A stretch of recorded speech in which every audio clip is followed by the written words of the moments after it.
Welcome to Films and Stuff with your hosts, Pete Mitchell and Ethan Hunt.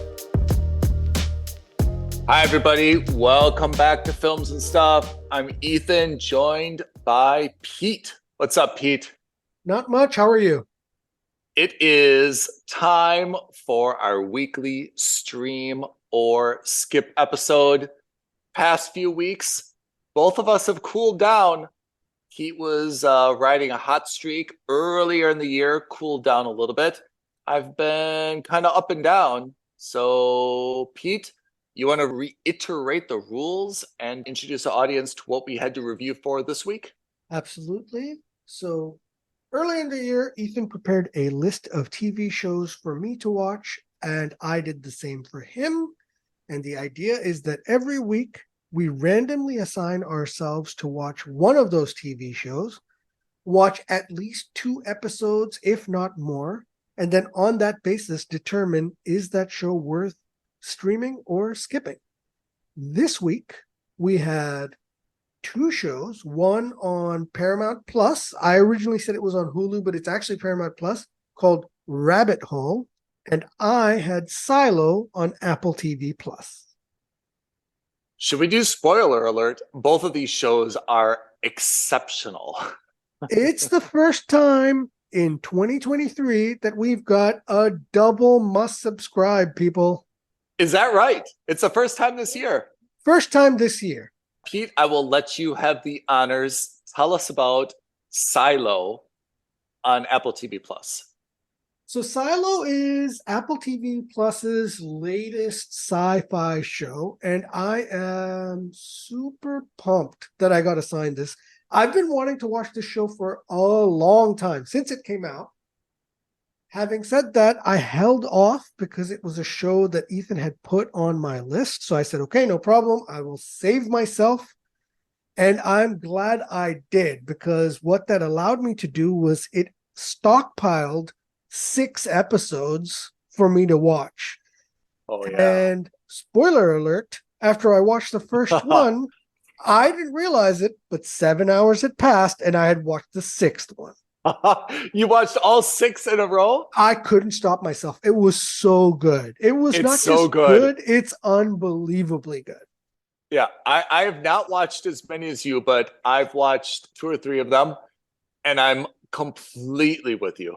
Give us the rundown. Give us the premise. So the premise is actually quite simple. Something very bad happened a long time ago in the past. We're talking like 10, 20 generations ago. So, a couple hundred years have passed. Mm-hmm. And the outside world is now basically like this hellish apocalyptic landscape. Right. People have moved into what's called a silo, hence the name. It's this massive round building. It extends hundreds, if not thousands of floors into the earth and up into the sky.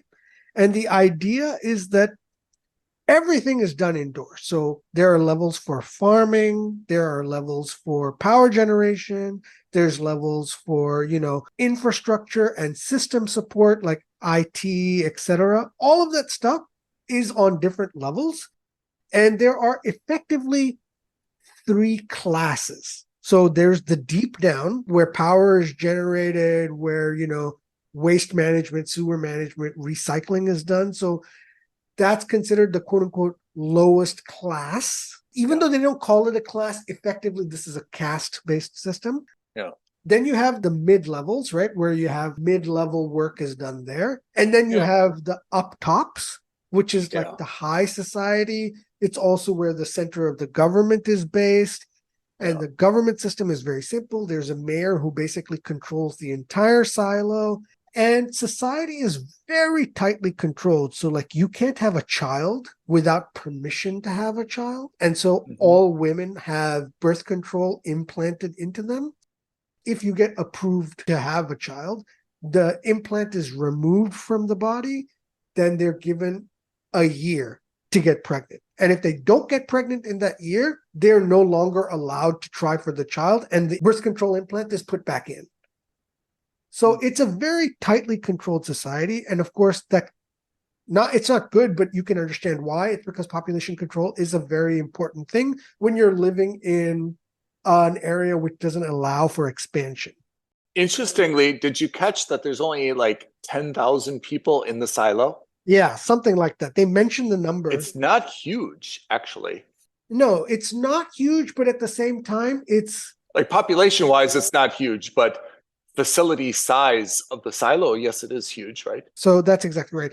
And you can tell that these guys have been here for a long time because, the technology that you see in there is still old-timey. So you see CRT monitors, that kind of thing. If you still are struggling to understand what the silo is like premise-wise, I highly urge you to watch the movie. I can't speak for the TV series, but there's a movie with Chris Evans called Snowpiercer. Oh, yeah. Where you have society has moved on to a single train that's constantly moving because of climate change. The world has become a hellhole. And it's exactly the same concept. The back of the train is where they generate power to create the propulsion for the train to keep moving. And in the front is where all the rich people live. It's almost identical, of course, on a much bigger scale. For this review, I'll tell you a little bit about what happens in episode 1, but then that's it, because the show is so good that I really don't want to talk about what happens more. And of course, I haven't finished the series. There's still more to the show. But effectively, think of it as a murder mystery wrapped in a sci-fi, semi-apocalyptic setting. So in the first episode, we meet Rashida Jones. She works with the IT team. And she's married to the silo's sheriff.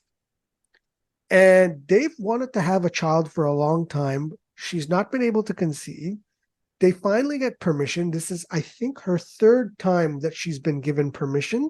She has the birth control removed. And then they have the clock ticks to show you that time has passed. And after, almost a year is up, she's still not able to get pregnant.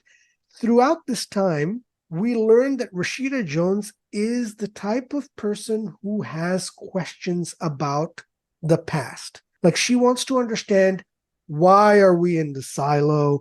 What led us to get into the silo? What happened that made the world a hellscape outside? And what we learned is that the government of the silo a long time ago decided to ban all history. So history of the silo is inaccessible to everyone in society. And there are 3 arms of the quote unquote government system and leadership system. The first is the mayor's office. The second is what's called the judiciary. This is going to sound really bad, but they're almost like the Gestapo. Yeah.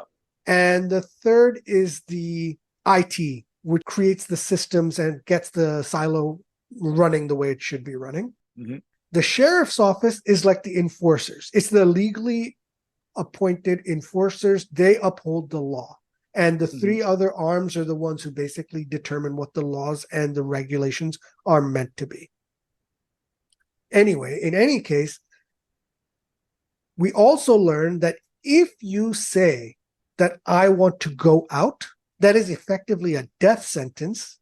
Your wish is granted. And they send you outside of the silo in like what this biohazardous waste suit. And we learned that because Rashida Jones finds out that there's some kind of conspiracy going on. Right. And the conspiracy is basically being controlled by the judiciary and by the mayor's office. She's unable to find out what's going on. She is led to believe that even though she's been given permission to have a child, she's not actually allowed to have a child. And she finds out because she cuts herself open and finds a second birth control implant inside her. So she is now sure that she wasn't given permission on a legitimate basis. She was kind of given permission almost as a way just to assuage her fears or, just to calm her down and to prevent her from being a problem. Great word. And so she then says, I want to go out. The sheriff who has to enforce that is heartbroken. It's her husband.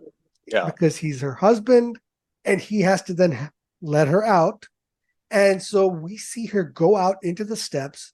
she cleans the camera because there are no windows. So everyone's got TV screens. The first task anyone who goes out is to go out and clean the cameras. And they do that as kind of like a favor for all the people inside.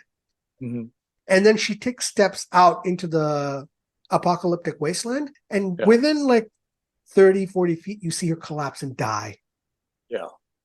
So that's what we see. What was your, hold on. This is a very dramatic moment, right?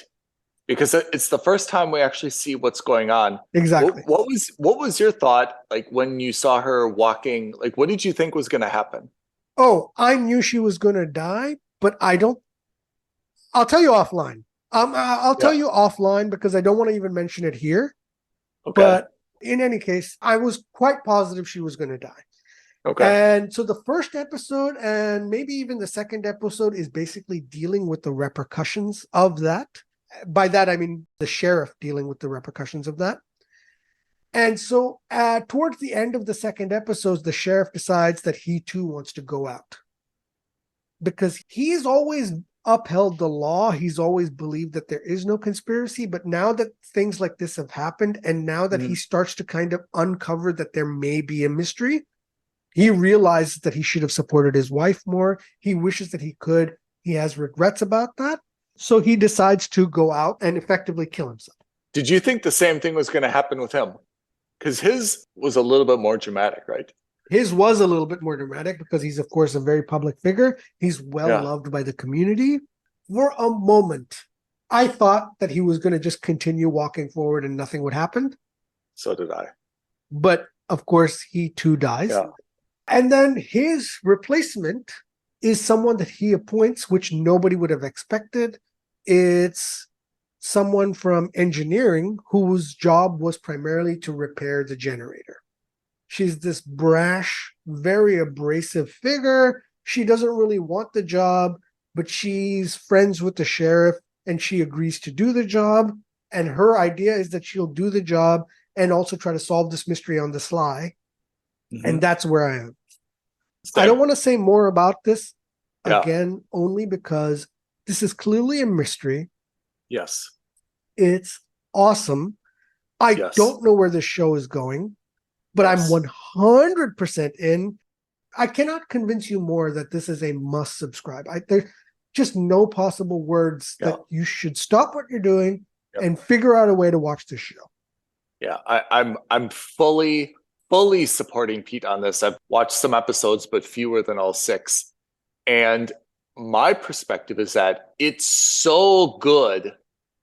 Absolutely, it's a must subscribe, but it's so good that I want to save it for like when I have a flight or when I have like something that I need entertainment. Like I'm saving it basically for a bad day because I'm so into watching it now. I actually don't want to waste it when I'm eating my breakfast cereal, when I'm staying up late at night and barely keeping my eyes open. I want to watch it when it's like, oh man, this is going to be a miserable flight. I'm sitting in economy middle seat, but it's okay. I've got 6 episodes of Silo to watch. I will totally be okay with it. I'm hoarding it only for that reason. Yeah. But if I didn't have that discipline, 100% I have put down my credit card, but I would put my credit card down today. I would pay for it. I would watch it immediately straight through. It's exceptional. And you will not regret it because this genuinely is that good. If it weren't for the fact that this weren't a stream or skip, I think I would have done exactly the same as you.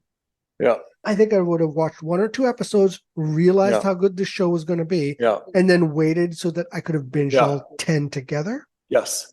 That is no longer an option for me because I lack that sense of discipline. And I cannot tell you, I have been raving about the show to other friends. This is, you must watch it. And again, you're absolutely right. Focus on watching it. Like this is one of those few TV shows where you want to make sure your phone is switched off. You want to make sure the lights are down and no distractions. This is, you want to be 110% focused on the show. Yeah. It's very hard to describe that it's not overly fast paced, but it's not slow either. It's kind of like I don't want to say Breaking Bad or Better Call Saul, but it's something where it's not going so fast, but every second is packed with information and detail and very subtle things, right? 100%. And really, Yeah. it's really good. Acting is excellent. Tim Robbins is in it. You've got Will Patton's Rebecca in Ferguson, it. Rebecca Common. Ferguson is amazing. Common is fantastic. It's Yeah. good. Trust me, you're going to love it. One last thing to say about this. This is absolutely in the Apple TV Plus wheelhouse. Silo is as inexpensive to make as it sounds.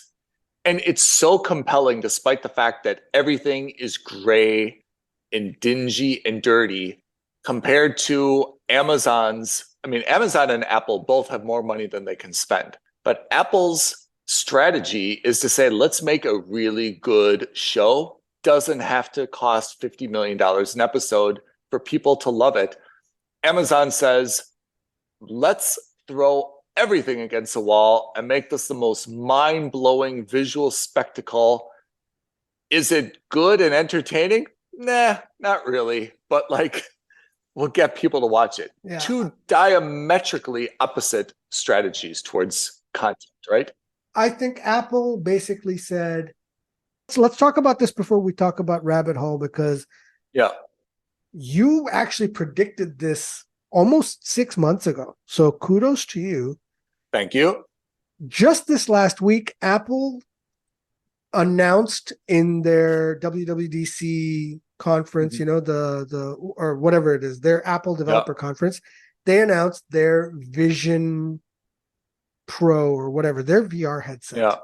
Yeah. So a couple of comments. First of all, I think the design looks stupid. Two, I think the design is nothing that they've produced justifies a $3,500 price tag.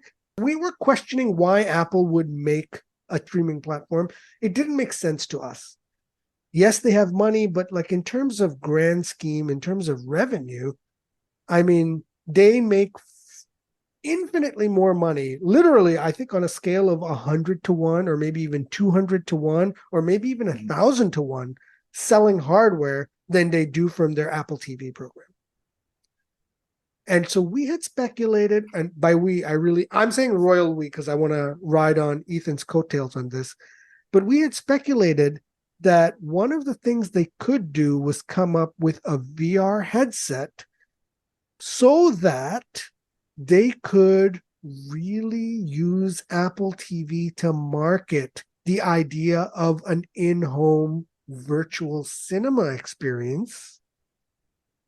And for those people who can't afford $3,500 or whatever it's going to ultimately cost, because there's going to be more versions of this, they could use the Apple retail stores, which are everywhere in all the cities.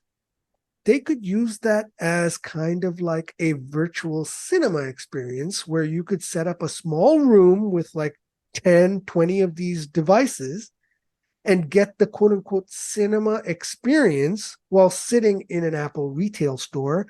And so maybe you can't afford a $3,500 headset for your own viewing pleasure at home, but maybe you could spend $20 to go to an Apple store and watch an Apple movie sitting in one of their chairs with their headset.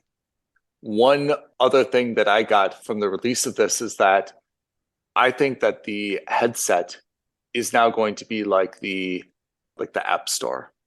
And instead of everyone writing apps to be, iOS compliant or iOS compatible, they're all going to be, the VR headset. Oh, absolutely. Right? The idea is that they're going to make all the revenue from these VR apps now, and everyone's going to do their online shopping by this. They're going to do the Hangouts. They're going to listen to our podcast by this. Everything's going to now be transferred over to this platform, and they needed this hardware to maintain, their market dominance. But I have to say, first of all, it's super exciting. I love the idea. And when the technology is really there to give you an immersive experience, it's going to be life-changing and scary part, it's going to be culture changing because you're going to see an entirely new group of people that will be absolutely satisfied in life, making the minimum of minimum wages, entirely antisocial in reality. And as long as they are living in their parents' basement or crashing in a commune and they've got their headset, they could be living a very rich and engaging, stimulating life. I don't want to sound like this is over the top, but Say it. This is going to sound crazy anyway, but this could It's literally true. be the beginning of Ready Player One. It is Ready Player One. It's a mixture of Ready Player One, that movie with Bruce Willis, and 1984, Adolf Huxley, right? I mean, it may not be, I mean, we could talk about this forever, and maybe we need to interview a sociologist, but there's not all bad here. You know, you are absolutely going to get a lazy generation that is going to, okay, some people may tour all the different, like wonders of the world. I would expect some people are going to be watching sports matches and cricket matches, and some people are going to do nothing but watch porn or be in like opium dens.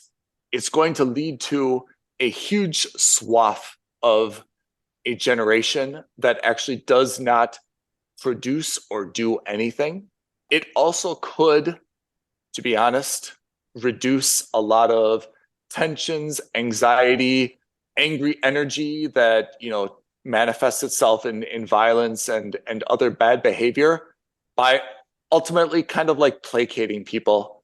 Definitely it's going to change traffic patterns. It's going to change higher education. It's not going to leave any area of society untouched, but definitely it's going to have a dramatic impact on everyone. So it's exciting, a little bit scary, but more exciting to see that this is finally coming now to market. If we're looking at this on the spectrum, I would suggest that Ethan probably falls on whatever you want to call it, the right side, and I on the other, in the sense that I'm a little bit more fearful of what could come from this. I think he's a little bit more excited. What's the fear? What's kind of like a negative case scenario to you? Ready Player One, where everyone is living only online, no one's living in the real world, and like it becomes more dystopian than it does anything else. Or, on a more comedic level, Wall-E. I think what you think by Ready Player One, I absolutely agree. I don't think all that is negative, but I absolutely see that as being a viable outcome, that in 20 years, we will have an entire generation that simply does not need to leave their house. Yeah. Or not even their house. Again, people may, in Ready Player One, people lived in like trailer parks, right? Yeah. They're pod, for lack of a better word. You may see a dramatic number of people who take kind of their Social Security or their unemployment or their pension or whatever you want to call it, wherever they live. And they say, I'm totally happy living in this very small, basic, subsidized place. As long as I have my headset, this is my daily reality. I think that's negative when you look at any one person. But I think if you're looking at an entire population, there may be some positive elements of that if it can reduce a lot of the violence, and people generally get in trouble when they don't have enough to do it. They don't have enough money to do what they want to do, right? Yeah. When they see others have more.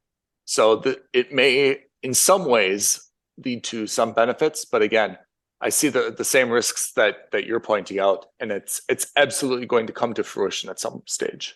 It's very difficult to have a human relationship, a relationship where there's mutual love and affection and respect, and you work through the natural day-to-day tensions that happen when you live with someone and share a life with someone.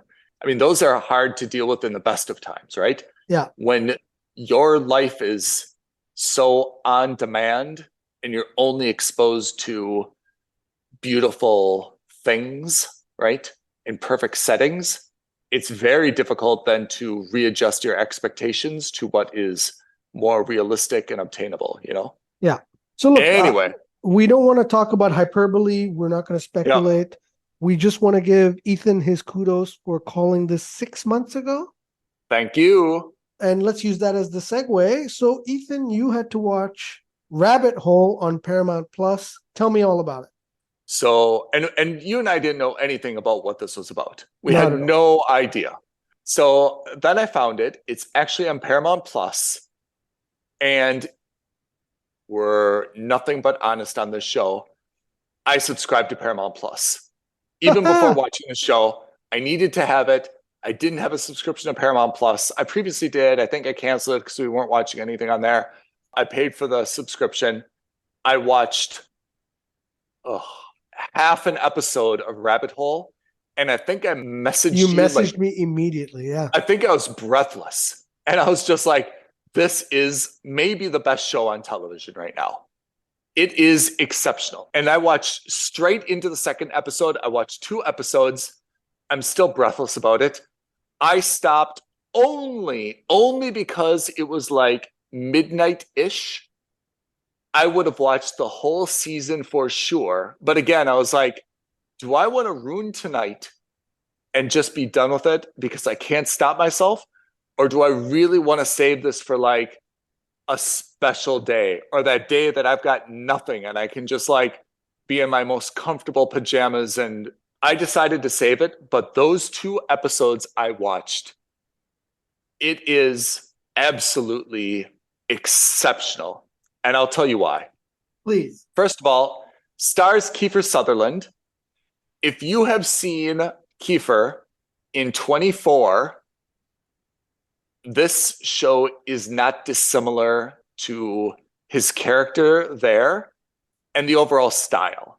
It's not like 1 hour episode corresponds to 1 day, but just the overall pace, the urgency, the getting into this situation, getting out of that situation. If you like 24, you will likely be inclined to like this. If you thought you hated 24, you didn't like Jack Bauer, too much drama, you want a more relationship or, comedy driven show, this is probably not for you. So Rabbit Hole, I'm just going to start with it. I'm not going to give away many spoilers. And again, I only watched 2 episodes, so I don't have many to give. Kiefer Sutherland has his own, let's call it like a PR agency, except they get these very specialized jobs. Example, they have a client, and this client is being investigated for some type of like anti-competitive behavior or something. Their idea is to somehow manipulate their client's competitor being like photographed or seen together, exchanging information with like a member of like the government's like Department of Justice or regulatory authority or something, right? So they manipulate this in a very clever kind of Mission Impossible type way, where through all these like different, like logistical tricks and clever things, they get 2 people that have never spoken with each other to be basically put together like in front of the same taxi, getting a door for one another, just through like their own coincidence, right? And they take all these photos of them then because they've kind of like framed this up. The people actually never spoke to each other. But when their client is able to like submit this information, the implication or the optics is that their competitor is working with the government to kind of create a smokescreen for their client. And their client obviously didn't do this very bad thing because look, it's all a setup, right? So this is a type of kind of corporate espionage, counter-espionage, specialized PR that him and his firm do, okay? He's a fixer in another way. Got it. So we see a few of their schemes, and they're super interesting the way that they pull them off, right? Highly, highly coordinated. He's got a team of pretty interesting people. They've all got kind of like a specialty. It's a little bit like manipulation and sleight of hand and cleverness all at the same time to kind of make these things, a heist movie in a way, right? And you love a good heist movie. Love it. Then it turns out that one of Kiefer's clients kind of double crosses him. And now Kiefer is alleged to have done something bad. I guess that's the best way that I can explain it. So Kiefer is now wanted for committing a crime. He says, man, I can't believe my client kind of double crossed me. They used me and basically kind of made it seem like I'm the bad guy and I'm responsible for this thing, even though I was supposed to kind of be setting up, their competitor. Okay. So he's like, don't worry, I'll get to the office. We'll all sort this out. If the police come or the FBI comes, like just hold them off. I'll get to the bottom of this. He's on his way to the office. The office explodes. What? Yeah. Now Kiefer is really on the run saying, wait a second, a double cross I can manage. This, I have no idea what's going on. Everyone in my office is dead. He's been somehow dramatically double crossed. His client is dead. So he's trying to kind of like unsolve the mystery, going down the rabbit hole in terms of how this happened and who's actually behind it. End of episode 2. And one of the things, Pete, you and I rail against, consistently rail against, is whenever we see a obvious, we saw this in Citadel, right? The obvious plot twist. Oh, yawn, it's her father. Oh, yawn, she's got a kid. Yeah. Right. I have to say, the plot twists in this one, I really, really did not see coming. It was exceptional. Again, another reason, actually, I put it to the side. This is something you and I have to watch as Paramount Plus doesn't have the same thing as Amazon for Watch Party, but we should be watching these kind of like at the same time and exchanging notes about them. It will be twice as fun. Okay. The first one is very heisty related. And I was like, wow, that's really cool. Like I was really into the first one. And then at the end of the first one, it shows the double cross. I was like, whoa, I absolutely did not see that coming. And then the second one goes into now he's totally on the run and he's got to unravel things. And I was just like, wow, like this is just great. There's no guns, but he's very much the same Jack Bauer character. But not working for like a government, like military organization of some sorts, right? As of now, absolutely not. But if you and I were going to probably like break this down and put some conjecture in there, I would assume there's going to be a much bigger government conspiracy, and we're probably going to learn what his background is or something. Like there's obviously a lot more layers to this. So when you talk about anything like this, I would say it's not unlikely that there's going to be somehow a government agency involved that he used to work with or has been monitoring him or something like that, Okay. Because if it were, then it becomes like 24 all over again, right? Yeah. 24, I think of like a lot of guns and shootouts and like more action-y stuff. This is not really that, but it's definitely like the same style. If there's like 24, but no weapons, this would be kind of it, Okay. But I saw these two and I was just like, oh, this is so, so, so good. And Kiefer honestly plays that character pretty well, like he's got his sweet spot in life. And this is definitely his sweet spot. Absolutely. So anyway, that's Rabbit Hole. If I had to, I would absolutely binge the whole thing overnight. I would not eat. I would not sleep. I would not shower. I would not have water. I would just straight up watch all of these. It's only because it's so good and I really want to enjoy it that I held off. It is definitely must subscribe. I did subscribe, but even after watching the first one, I would have paid whatever is the amount per episode all over again. It's super good. Well, I've already put it on my watch list, and I'll probably actually start it this weekend. Oh, yeah. That is a very, very successful week for you and me on Stream and Skip. 2 must This is subscribes. one of the few wins we've had, and this is actually, this is our dream when it comes to a Stream or Skip episode. Oh, yeah. It really is. Not only did we get 2 great shows, we also got a prediction 6 months in advance, 100% on the nose. Boom. We're killing it, huh? Indeed. Anyway, so if you like Rabbit Hole, if you like Silo, if you have any other shows you'd like us to watch and put on to Stream or Skip, reach out to us, let us know. The easiest thing you can always do is like this video and leave a comment and subscribe to our channel. That always helps us out. You can tweet at us at F&S Podcast. You can DM us on Instagram at Films and Stuff Podcast, or email us aloha@filmsandstuffpodcast.com. We would love to hear from you. If you've seen Rabbit Hole, if you've seen Silo, Give us your feedback. If you have not, please have a watch and let us know if you like them as much as we did. We were so excited by Silo and Rabbit Hole, we forgot to give each other our assignments. That's right. What's our assignment this week? For this week, you will be watching a show called Truth Seekers on Amazon Prime. Truth Seekers on Amazon Prime? Yeah. And I will be watching Treason on Netflix. Oh, those both seem good. I hope so. Charlie Cox is in mine and Simon Pegg is in yours, so it should be good.